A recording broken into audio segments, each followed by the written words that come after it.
Welcome to the Cambridge Tech Podcast, talking all things technology from the heart of the UK's tech capital.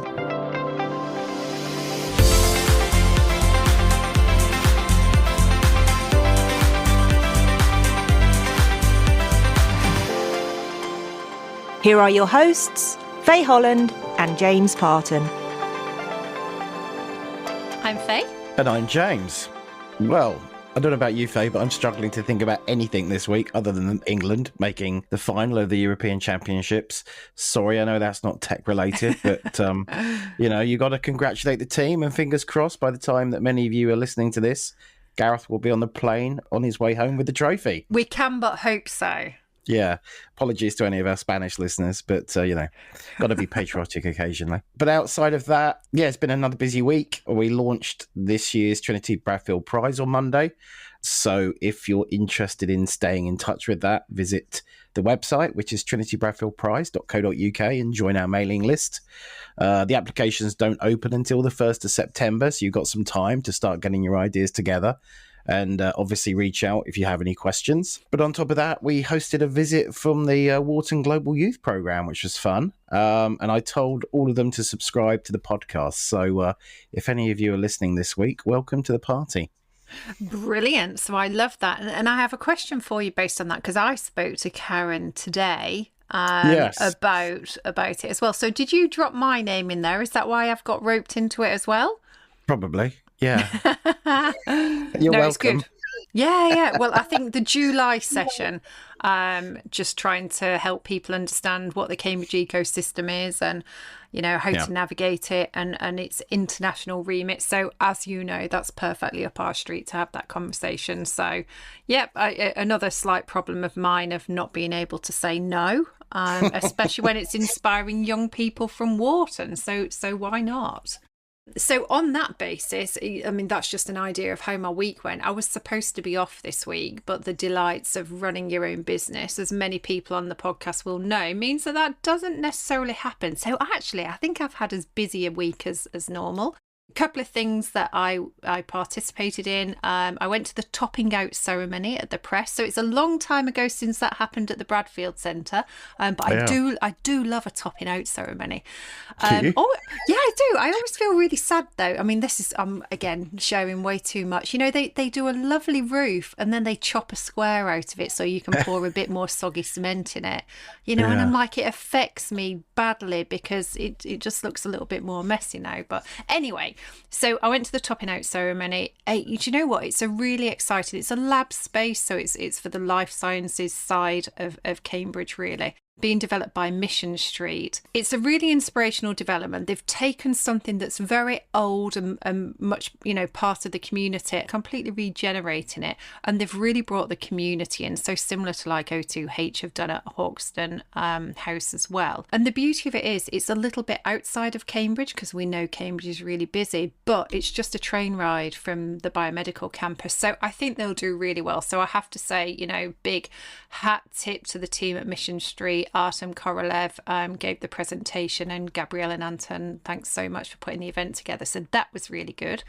We then had Form the Future's Cambridge Launchpad annual gala. They had like double the amount of kids there that they've had in previous years. And it was really great because they were all trying all of these different experiments and then they came back at the end to tell us what they'd learned. So that was really interesting. They also announced the fact that Cambridge Launchpad is about supporting STEM and helping kids to understand careers in STEM, but they're actually expanding it to STEAM, so bringing the arts into it as well, which I thought was a really good move. And the most impactful thing that Anne showed on her slides was this map of they're working with 23 schools, which I think is brilliant. But then she rolled over and it showed there are 133 schools in our area. So they're doing such a great job. But man, they need, the community and the businesses to really get behind them so we can reach more children. So that was really, it's always such a great thing to go and watch the younger generations get involved in tech. Yeah, and on a similar theme, we didn't do a news segment last week with the rerun of the Raspberry Pi episode, but I went along to the opening of the Cambridge Science Centre. Another great example of how, we're trying to engage more young people in STEM. Look back in the archive a couple of weeks and you'll be able to check out the interview with John and Amy talking all about the Science Centre. Yeah, absolutely. And then I think the last thing I did of the week was I went to a dinner. So it was breakfast, lunches and dinners pretty much all week this week. And the last one on Friday was the culmination of this year's Impulse programme. So we had a great dinner with all the participants and mentors, and it's going to be really interesting to see which of that cohort follow in the path of the likes of Riverlane and Echelon Technologies. So there's definitely a few to watch there. And of course, I get to speak to you again, so that's nice. I missed you last week. Yeah, it's weird when we don't do this, isn't it? It's kind of very much in the routine now, which is, it's weird when it doesn't happen. So Yes. Shall we move on to the news for the week, other than our updates? Yes, let's do that. So the first one, great news for Fenella Boyle. We both met when we judged TechNation in 2022. And so a company, and I hope I pronounce this correctly, Exeger. They're a US supply chain and third-party risk AI company. They have acquired First AI, which Fenella co-founded. It's a University of Cambridge Language Technology Lab spin-out, and it's been acquired for an undisclosed sum. We've mentioned Niabolt a number of times on the show, and they're in the news again this week. They're in discussions with 8 car manufacturers about adopting their technology in high-performance electric vehicles. Niabolt was proved through in-vehicle testing using a 350 kilowatt DC charger that its batteries can charge from 10 to 80% in just under 5 minutes, which is twice the speed of the fastest charging vehicles currently on the market, and without the kind of degradation that you typically see with lithium-ion batteries. So that sounds like they're well placed to really break through and make a big impact in the electric vehicle market. So that's very exciting. It's also worth noting that the global industry potential of Niabolt reaches beyond automotive as well. So there's lots of different applications like robotics and other things that they're working on. So stay tuned to see how they perform over the next months and years. Indeed. So another win in a Cambridge company is with CellXL. They're a clean tech company spun out of the University of East Anglia in Norwich this time, and they were crowned KPMG's East of England Tech Innovator, and they're off to the final, the grand national final. So congratulations to Steve Curtis, Timothy Price and the team, and fingers crossed for the finals. Let's see whether it's another top 3 win like it was with TechNation. So as well as being Cambridge summer season for parties, which you're, I think, trying to attend as many of them as you can to represent the podcast. So I appreciate that. It means I don't have to. Well, and the business, I actually do have a day job as well. You do have a real job as well. Yeah, exactly. Yeah. So as well as the parties, it's also pitching event season, it seems. And we've just seen one at the Milner Therapeutics Institute, Cambridge Clean Tech and Anglia Capital Group. So watch out for future episodes where we'll be keeping you up to date on some of those activities. Yes, indeed. And the final piece of news is from our friends at the Combined Authority over in Growth Hub, and it's with regards to inward investment. New government figures have revealed that the region has seen an increased number of jobs created during 2023 to 24 due to overseas companies moving in. The Department for Business and Trade figures show 26 investment projects supported by the Cambridgeshire and Peterborough Combined Authority in that period have created at least 1,700 new jobs in the last 12 months, which is pretty phenomenal and great news as we continue to attract more companies to the city and the region as a whole. And I think that's it. That's the news for today. And so let's move on to the episode. It's great to have Amy Weatherup back with us today. So let's just jump straight into the week's episode.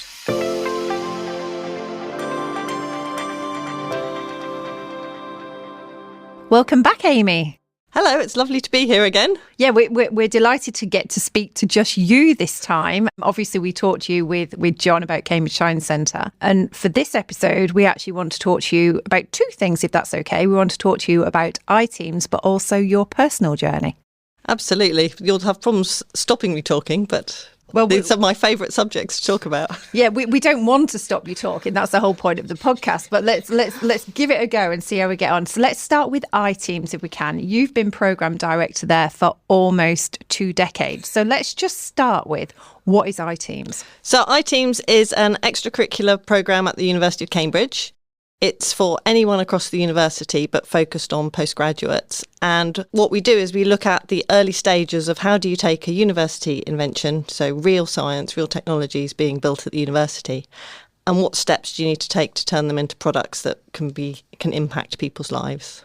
So you must work closely with Cambridge Enterprise then. Is that kind of part of the student journey to, say, go through iTeams, and then if they really get serious about spitting an idea out, they would then go to Cambridge Enterprise?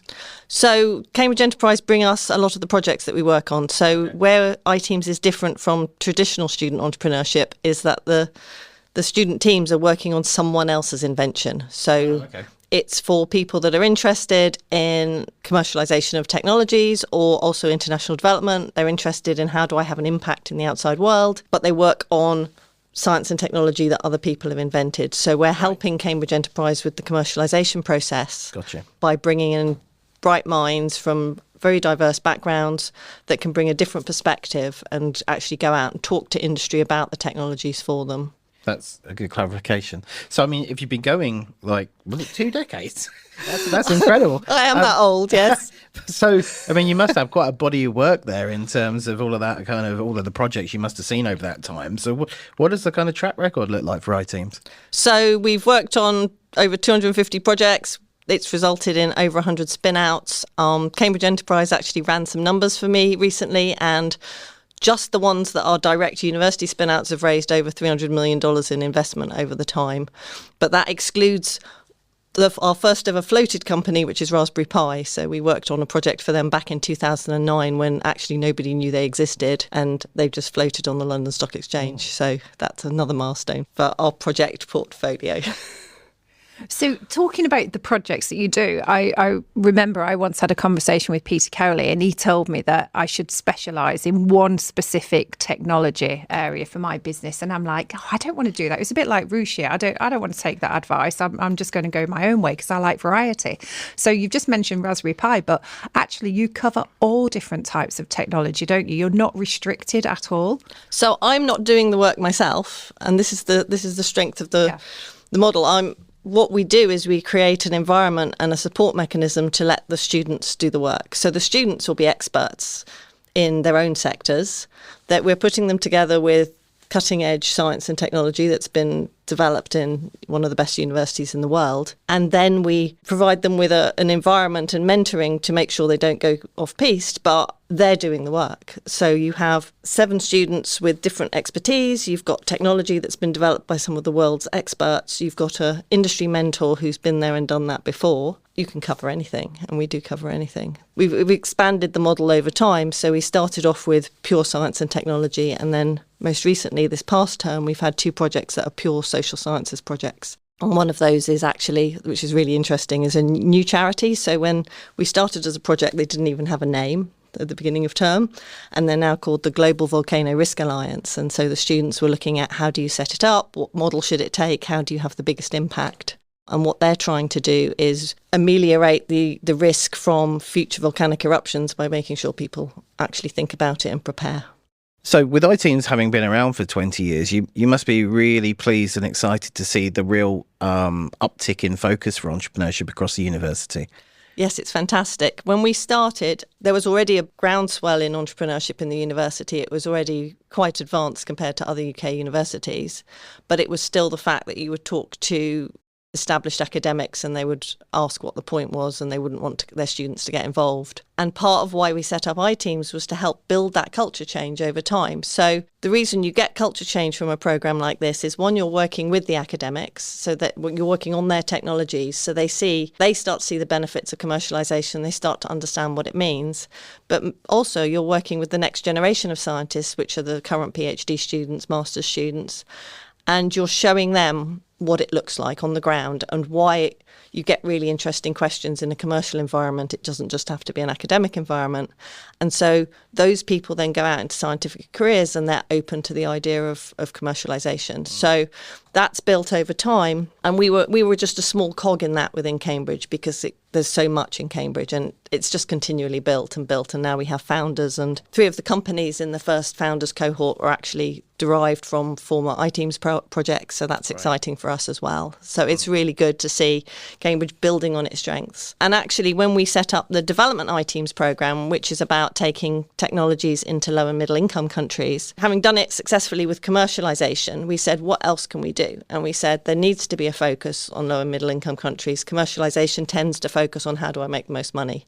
But what if we said, how do we make the most impact? Dr. Lara Allen, who runs the Centre for Global Equality, we set up this new programme, and that was nearly 10 years ago as well, with the premise that if we get people to work on technologies that are designed for low and middle income countries, but they're doing it at an early stage in their academic careers, maybe they will say these problems are more interesting than figuring out a new technology for the West, and let people's careers will actually be diverted into those bigger problems. We hope that by that work we've socialised more within the university the benefits of working across the world. That's really interesting. What kind of countries are you operating in, and what kind of example projects would they entail? So one of the examples is, in fact, one of the first projects we did in development iTeams was about looking at water testing.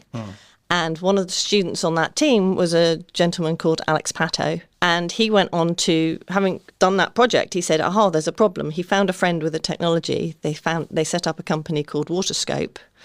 And they've gone from strength to strength, doing water testing and now actually malaria testing in lower middle income countries.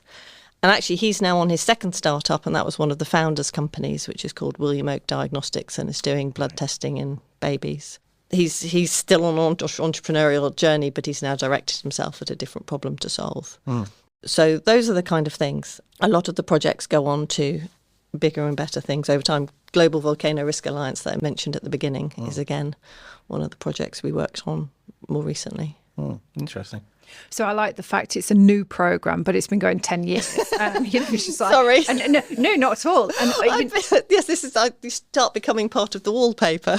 No, not at all. But it's almost you were forerunning a lot of the tech for good, and some of those examples have really shown that. And so I guess going back to some of the audiences that you're working with, you get the academics that are like, let's try, let's work out this technology a little bit more. But do you also find yourself doing quite a lot of translational things with the students as to, this is not now an academic project, you're starting to look at commercialisation? Do you help mentor them in that way as well?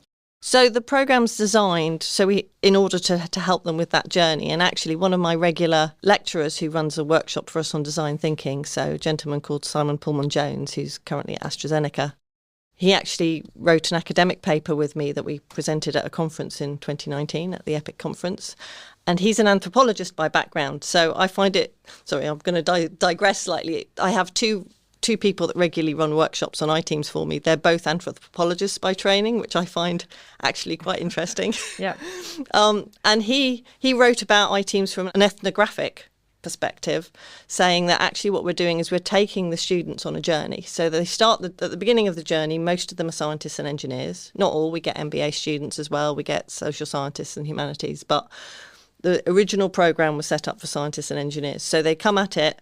They've been taught how to do science really well. They've been taught how to do engineering really well. And we're saying, look, there's this whole world of other interesting problems, which is how you turn the science and the cutting edge science into something that people can hold in their hands and use in their daily lives. And it's a journey because we're literally asking them to look at the science from a different perspective. And some of them really take to it and really enjoy the journey. Some of them say, no, I see what you're doing.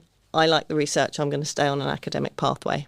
And so it's a structured programme. We have sessions every week because we want to keep the momentum of the projects going, and that's very hard to do without regular sessions. And each session has a lecture or a workshop that we've designed that fits around the needs of the projects. But the key part of the course is they're working on these projects and they're going out and thinking about how would this technology translate into the outside world? Who are the industry contacts that would be relevant? Who do I need to talk to? gathering the feedback from that and feeding that back to the inventor to say, this really is an exciting technology, but they need to see the following evidence, or this is a really exciting technology, but actually their bigger problem is something else. Can you use your technology to solve a slightly different problem? One of my favourite examples of that is actually Exemplar, that was came from a technology by Thomas Knowles. And when they came to us in 2015, they were working with silk proteins. So they were using silk, as in natural silk proteins, to make little microcapsules. So plastic replacement. The students went out and talked to people about silk microcapsules, and the students came back and said, there's a really huge untapped market in the food industry, but nobody will believe us that silk is biocompatible. And, it's a biological molecule, so obviously it's biocompatible. But the applications were to do with things where you wanted it to be edible, and no one would believe that you could safely eat silk. So Thomas, being Thomas and having a vast array of technologies at his fingertips, said, oh, well, if silk isn't appropriate, then I could probably do pea proteins. And that was the idea that turned into Exemplar. So it's that key feedback. They could easily have spent 5 more years working on silk and got to a technological dead end. To be fair, if you go back to the origins of iTeams, which is from MIT, so I can't claim to have invented it, I've just adapted it and used it in Cambridge. The origin was to say people don't talk to industry early enough. People set up startups and do all this work and all this effort, and they build the wrong kind of mousetrap, and then no one will buy it. It doesn't matter how good it is. So you talk to people first. You find out what the needs are, you find out what the problems are, and you make sure you're building things that address those and that fit with what they need and how they're going to use it. And often it's really minor things. Moving from silk to pea protein is actually quite a big scientific step, but it didn't take them that long in terms of research time. But often it's a smaller thing. We had another project where it was literally changing which features of the technology you spoke about, turned it from being uninteresting to interesting to the target market. And you don't know that unless you talk to people. And I realise I always talk about talking to people, and actually it's not talking, it's listening. It's listening actively and hearing what they say, even if it's counter to your view of the world, taking that on board and changing what you do, if necessary, to actually solve the problems. And you have to coach around that kind of listening and acting on the feedback. Is there a degree of kind of defensiveness around the idea, the original idea, or do you find most are actually completely open and eager to learn what people think of the opportunities? This is one of the benefits of having a group of people doing that initially it's not their technology. So there's no defensiveness because it's not theirs. Yeah. So they come to it, and that's part of the model. The inventors have to be comfortable with other people going and talking about their technology at an early stage. Yeah. And to be fair, not everyone is, and then those aren't projects we work with, and that's fine. Yeah. So no, you're not their job is to actually evaluate, and we make it clear at the start. A viable answer is to say we spoke to lots of people and no one's interested. Sorry, that it's not a commercial application at this point in time, but it might be in the future. Because these things are always very timing dependent. So, like you said, we've done it a long time.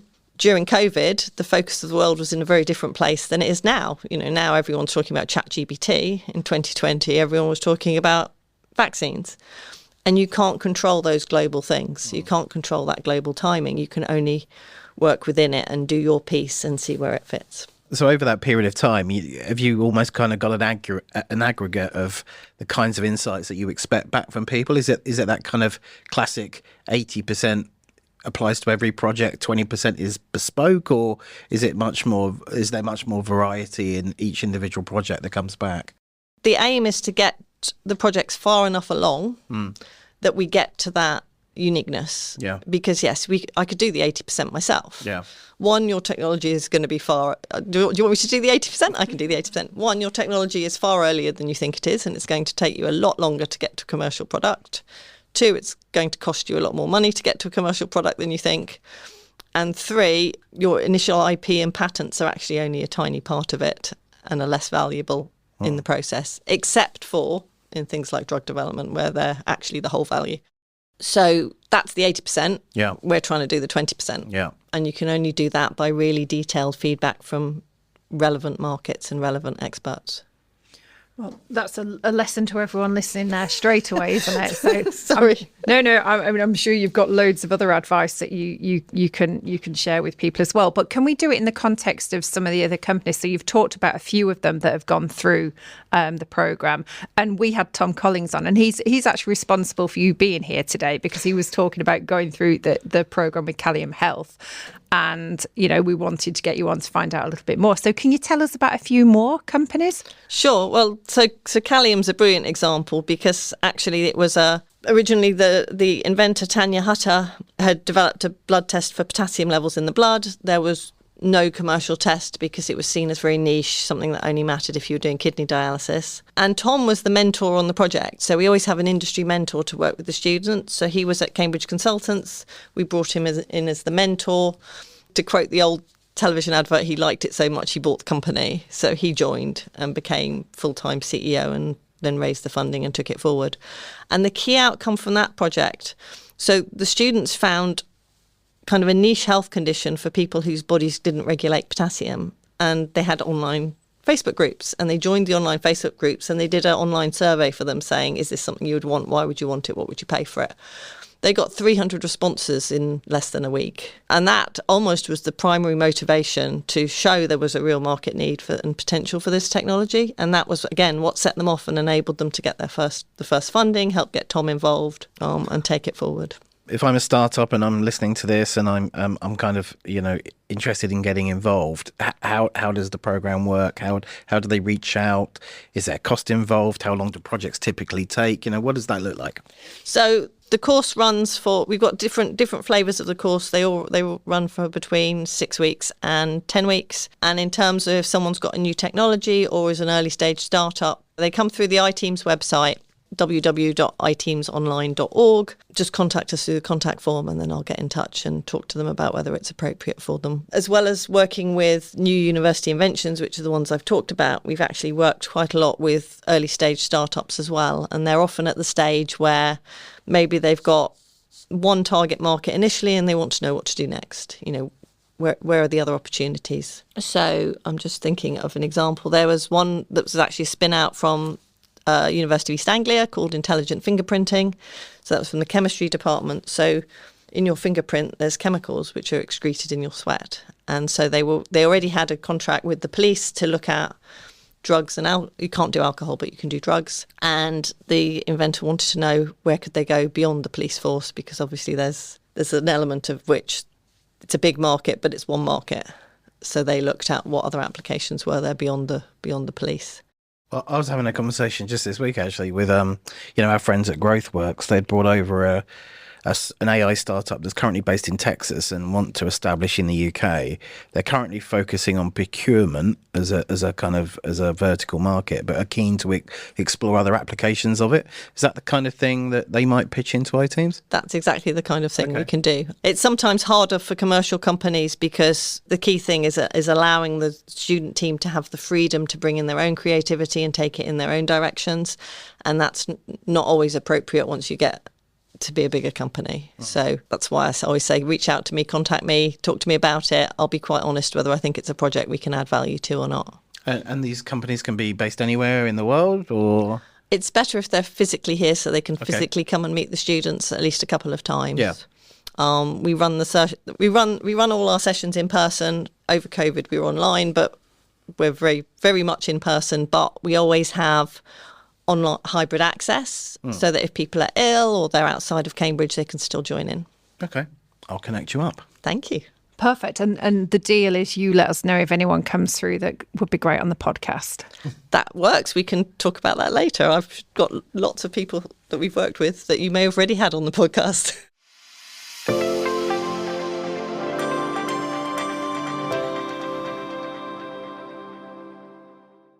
If you are a startup looking to grow in Cambridge, the Bradfield Centre offers a range of flexible membership packages which put you in control of your office and home working mix.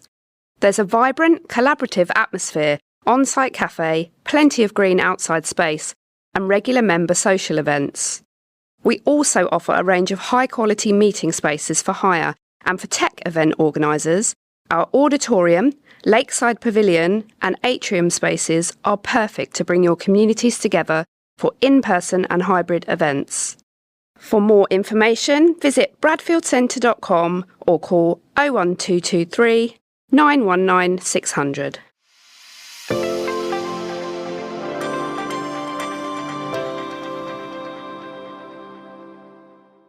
So I would like to switch now and talk a little bit more about your journey before iTeams, because actually you've been an entrepreneur in your own right. You've been there, done these things, and I think it's really interesting. So let's start at the very beginning, when you were co-founder at STNC. So tell us a little bit about that. Right. So I did what was at the time the classic startup thing of abandoning a degree partway through and co-founding a startup. So I did get my undergraduate at Cambridge.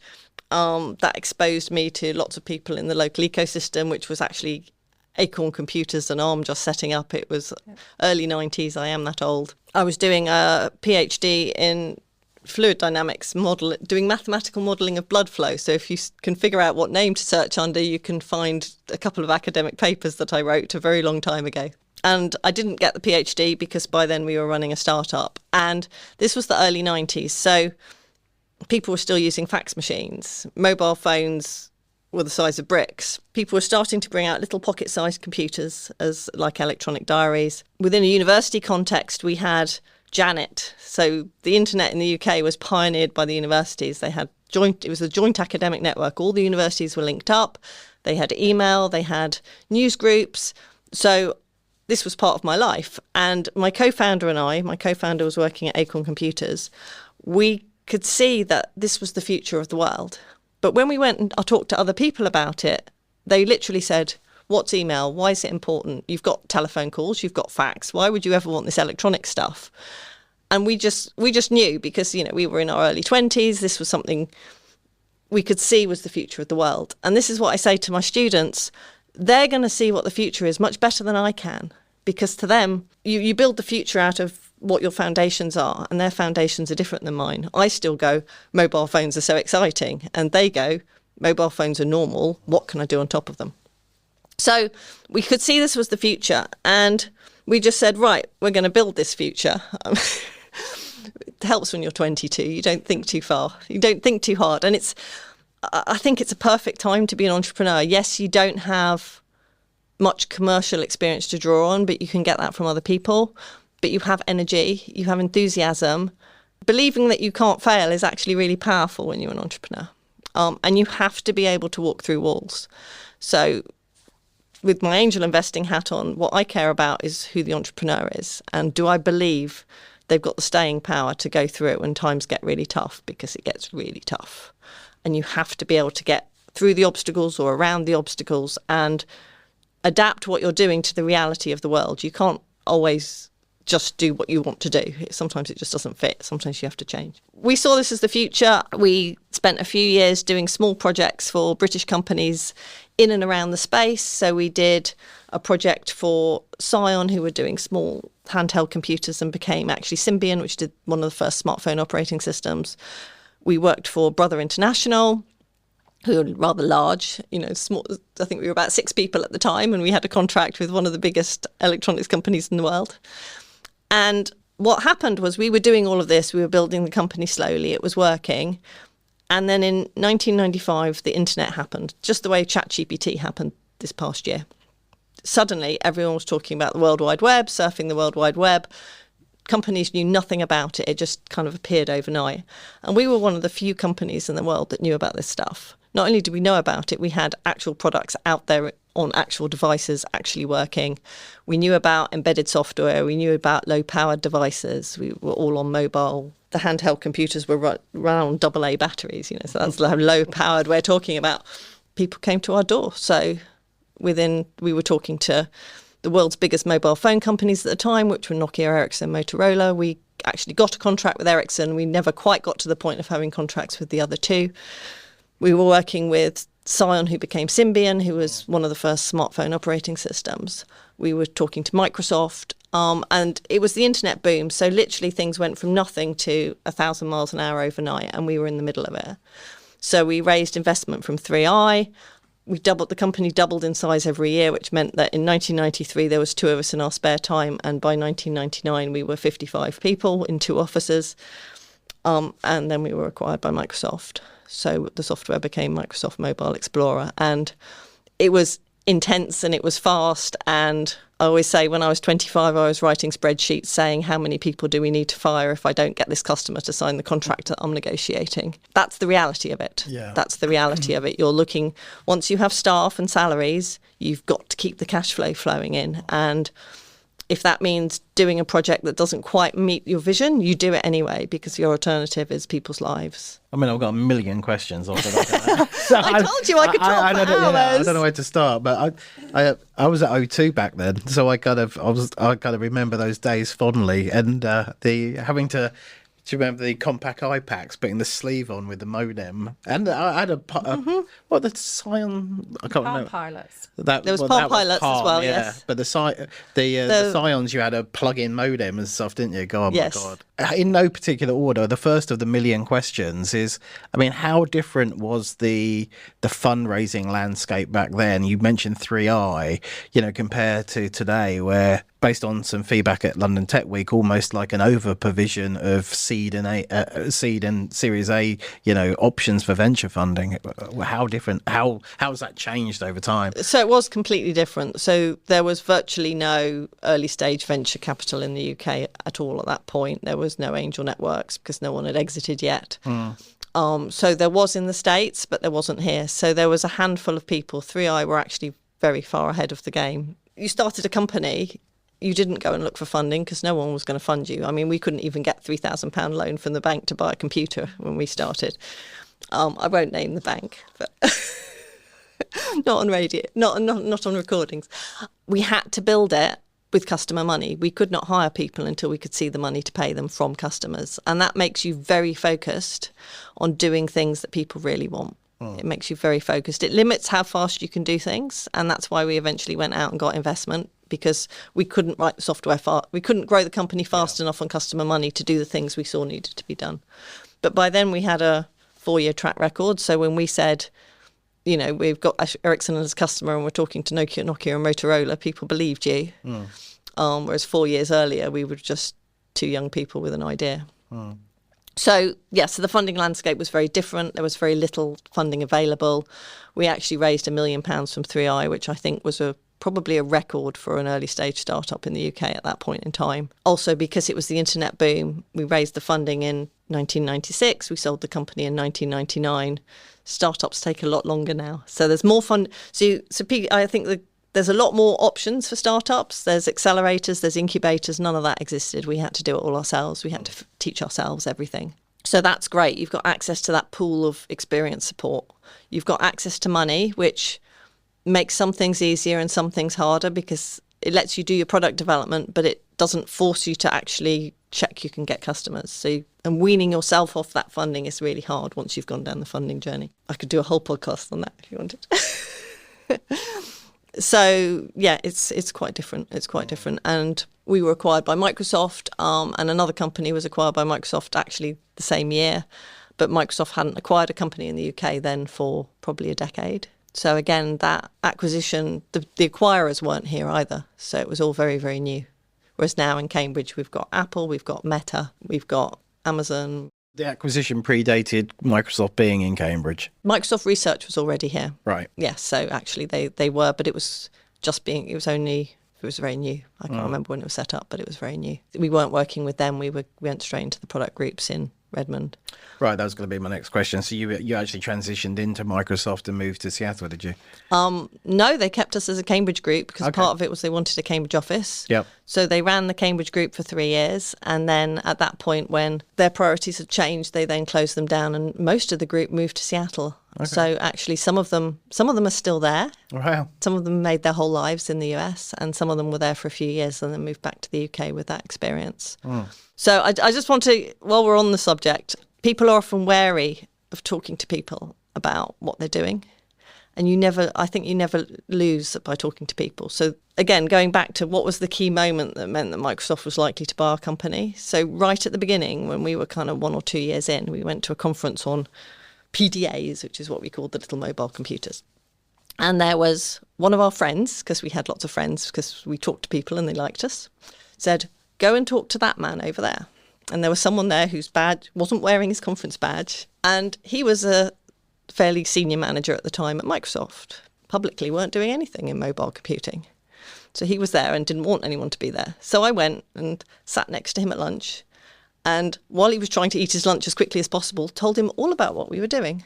And he was listening because he asked 2 very pointed questions, like, basically, does it work? And I said, yes, our software works, and this is the proof. And then he went away. So 3 or 4 years later, when some of the people in his group came back to him and said, we found this really interesting UK company and we want to work with them and we might want to acquire them, he said, yes, I know who they are. They're really good. I met them 4 years ago. That's brilliant. It wasn't Steve Ballmer or something like that, was it? No, I'm not going to. No, but he was running. He ended up running the whole division that bought us. Right. He was quite senior. Right. So. Yeah, but that is great advice, because you're right. So many people are so protective, aren't they, and think people are going to steal their ideas. It's the exact opposite, in fact, isn't it? Yeah. So that was, I don't usually like the idea of elevator pitches, but that was one of the times when, because he couldn't get away, he couldn't walk away with his lunch half eaten. Yeah. He not terribly happy, but. And you just had that in you naturally, did you? That kind of openness and that kind of ability to just go start a conversation with a stranger. I was actually not a very sociable person, so sales sociability is not the same as personal sociability, and it is a technique. Sales and marketing is a technique. You can learn it. You can think about what you say. It's using. I'm going to sound quite political now. It's using what you say very carefully to get what you want. Actually, that sounds really manipulative, but it effectively is, because you're thinking about your message. You're thinking about what's valuable to the person you're talking to. You know, what 3 things he's going to remember 3 things from the conversation. So, what 3 things are the most important things for him to hear? They might not be the 3 that I think are the most important. So I have to understand, before I talk to him, what are the 3 things he cares about. And then I've got to go and I've got to say them. And so it's very analytical. So I was good at analytical, because being a maths... It'd be called hustle, I think, these days. I don't hustle. I can't do hustle. It's not my style. You've got to find a style that works for you. Yeah. I tend to do it by trying to be honest with people. That's a good policy. Yeah, absolutely. So, I mean, I think it's fascinating, isn't it? So we start a conversation about iTeams, but actually, I think that your whole credentials and your ability to do iTeams has got to be based on the journey that you took from academia to startup to an exit with one of the huge giants. But then you went on to work with other tech giants as well. So all in all, did that all help you with the commercialisation side of things? You know, what do you think were the key things of that portfolio career you had before you found yourself in iTeams? Sometimes when I'm being slightly cynical, I say iTeams is about teaching people to be me. So it's very much. So yes, it came out of an idea from MIT, but the course in Cambridge is very much modelled on the things I think I've found have worked and that I think are important. And a lot of iTeams, things that we do in iTeams, is actually about empowering and giving the students the confidence to do that, because they can't go out and be me. They can't go out and sound like I sound. They have to go out and sound like they sound. They have to be, genuine enough that people are going to believe them. If this is something, in fact, anything you do, even if you don't go into sales, everything in life, people have to believe what you're saying and trust you and have that credibility. So some of it is about saying, this is what works. And that hasn't changed in the digital age. In fact, people now with Zoom, people are more accessible than they were, because you don't have to bother with getting on a plane. You can do it on Zoom. But still, Zoom is not quite as good as being in person with people. It is very much teaching people my take on how early stage business development works. So that's part of it, is this is how I do things, this is what I'm showing them. But I think there's a value to hearing from people that have been there and done that. The reality of doing a startup is never as romantic as the tales of it. It is hard work. It is hard work. The path never goes smoothly. If you ever get to see the detailed case studies of real startups, they go backwards as many times as they go forwards. You've got to be flexible enough and fast-moving enough to work around the roadblocks, figure out, change direction if you need to, adapt to the reality of the world. If you set out a rigid path and stick to it, you will not succeed. That's the only thing that is. So being able to share that experience, again, gives me credibility with the students, because at the end of the day, I can say, this is what I did. And there's a level of honesty to that you can't get any other way. And then I'll bring in a guest entrepreneur speaker every term, who's someone who's exited a company more recently than me. The 2 anthropologists I mentioned, one's at AstraZeneca at the moment, the other one worked in industry at Motorola for many years. So they're people with the mentors on the projects have all had past experience themselves working in technology commercialisation. So the aim is to give the students touch points with as many people that have been there and done it as possible to help them with the projects. And that's, again, one of the things that's hugely valuable for them, because even in Cambridge, where, sometimes it feels like everyone's a successful entrepreneur, when you're a student at the university, you don't actually have access to that many of them. It's not actually that easy to get access to them. So that's one of the things we give them, and they get to work closely with them. And just to kind of bring it full circle back, so after your kind of experience in industry, how did you end up back at the university? Was the iTeams opportunity the thing that brought you here, or was there another path?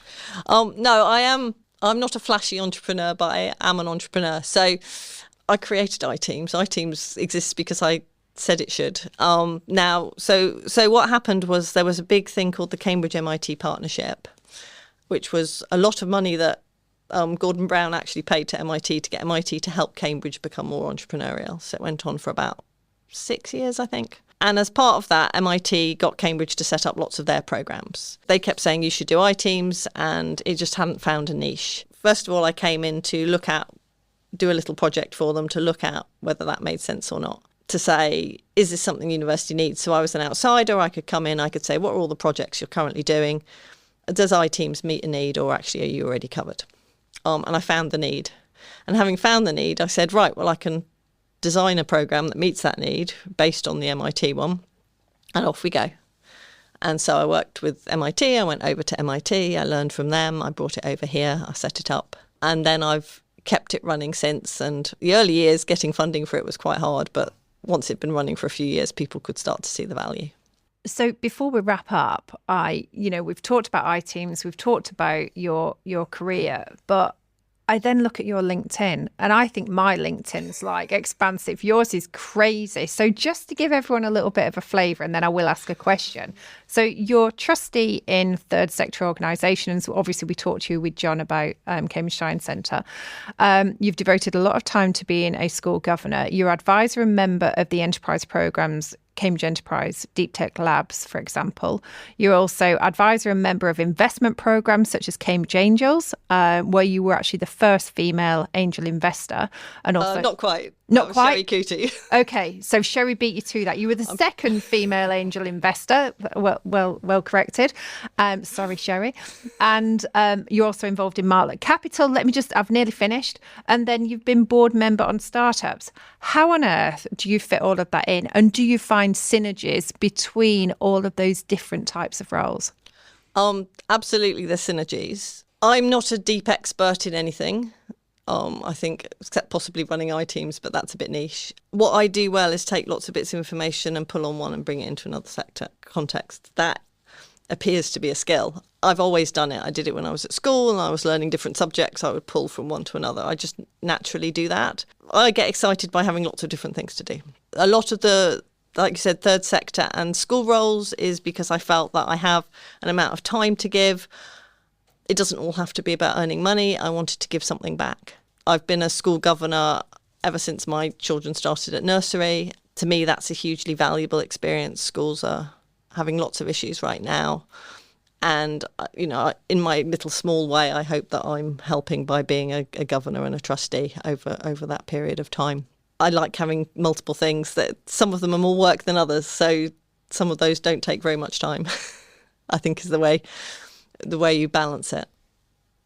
So it feels like in all this spare time you've got, you should maybe think about writing a book or something.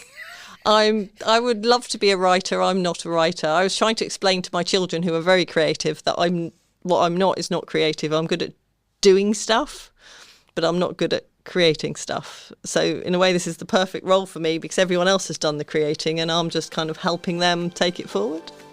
Well, I think there's a book in you. I would definitely read it anyway. No, it was brilliant. It's been really great to talk to you. Thank you so much for coming in. Thank you so much. It's been great fun.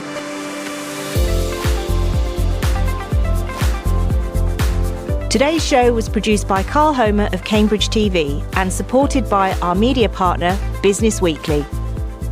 The Cambridge Tech Podcast is available on all major podcast platforms and on cambridgetechpodcast.com. If you've enjoyed this podcast, please give it a 5-star review. It will really help others discover the show.